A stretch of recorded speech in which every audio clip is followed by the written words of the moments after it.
তো ভালো না লাগার কোনো প্রশ্নই আসে না। উনি একটা ভাইব এমন একটা ক্রিয়েট করছে যে উনি খারাপ জিনিসও আমাদের ভালো লাগে। ইন্ডিয়াতে যেমন শাহরুখ খান আছে, আমাদের দেশে শাকিব খান আছে। সো আমি খুবই প্রাউড ওনাকে নিয়ে যে এই জিনিসটা আমাদের মধ্যে ঢুকিয়ে দিয়েছে যে উনি যাই করবে আমাদের ভালো লাগে। ও বরবাদের ট্রেইলার, হ্যাঁ বরবাদের ট্রেইলার দেখেছি, শাকিব খানের বরবাদের ট্রেইলার হ্যাঁ আমি দেখেছি। আচ্ছা এখানে কেন শাকিব খানের টপিক আসবে? ভালো লেগেছে।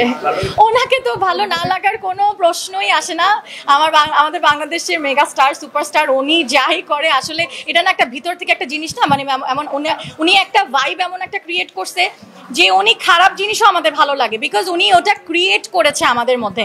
তো খারাপ লাগার কোনো, যেমন আমাদের ইন্ডিয়াতে যেমন শাহরুখ খান আছে, আমাদের দেশে শাকিব খান আছে। শাহরুখ খান একটা বাজে মুভি করলেও আমি ওটা 3 ঘন্টা বসে যেমন দেখি, কারণ উনি ওই ক্রিয়েটটা ওয়ার্ল্ড ওয়াইড করেছে। সেভাবে শাকিব খানও আমাদের দেশে এবং দেশের বাইরে ওই ইমেজটা ক্রিয়েট করতে সক্ষম হয়েছে। সো আমি খুবই প্রাউড ওনাকে নিয়ে যে এই জিনিসটা আমাদের মধ্যে ঢুকিয়ে দিয়েছে যে উনি যাই করবে আমাদের ভালো লাগবে, এবং আমি তো ডেফিনেটলি দেখতে যাবো মুভিটা ইনশাল্লাহ। হ্যাঁ জঙ্গলি আসছে, আমি দেখছি। সিয়ামের জঙ্গলি আসছে, আমি বরবাদই দেখবো। বরবাদ আগে দেখবো, আমি সিয়ামের জঙ্গলি দেখারও প্ল্যান আছে, এই দুটাই দেখবো।